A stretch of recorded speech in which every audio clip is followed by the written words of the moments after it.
গো আজকে কচু শাক দিয়ে চিংড়ি মাছ হবে। এটা শোলা কচু।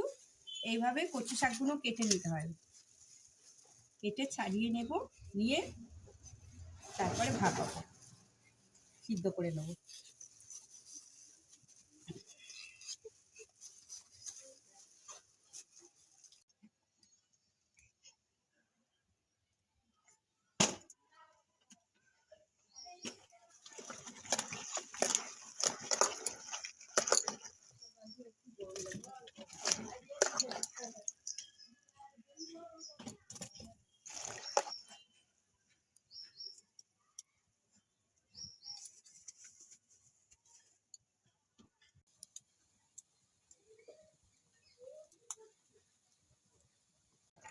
এইরকম ভাপানো হয়ে গেলে জলটা ঝরিয়ে নিতে হবে।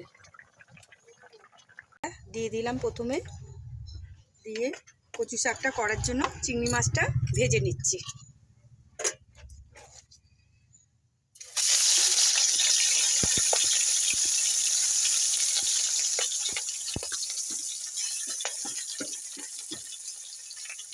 তেলটা দিয়ে দিলাম।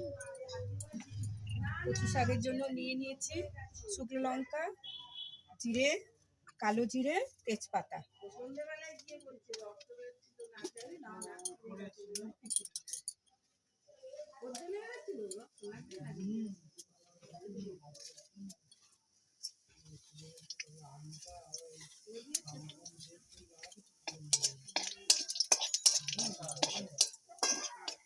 সাদা জিরে, তেজপাতা। এবার দিয়ে দেবো পেঁয়াজ। পেঁয়াজ দিয়ে দেবো। এখানে বাটা আছে আদা, কাঁচা লঙ্কা, ধনে জিরে, হলুদ। ভাজা পেঁয়াজ ভাজা হয়ে গেলে বাটা মশলাটা দিয়ে দেবো। দিয়ে বাটা মশলাটা দিয়ে দিলাম। মশলাটা ভালো করে ভেজে যতক্ষণ না তেল বেরোচ্ছে ততক্ষণ ভাজতে হবে। ভাজার পর কচু শাকটা দিয়ে দেবো। মশলাটা ভাজা হয়ে গেছে, এইভাবে বন্ধুরা ভেজে নেবে ভালো করে।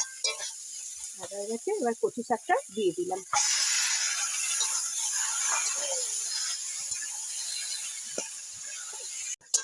কচুটা হয়ে গেছে, এবার চিংড়িগুলো দিয়ে দেবো।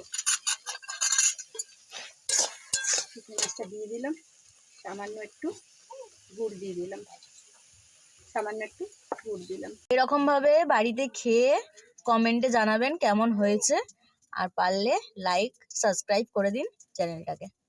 Tata, bye bye.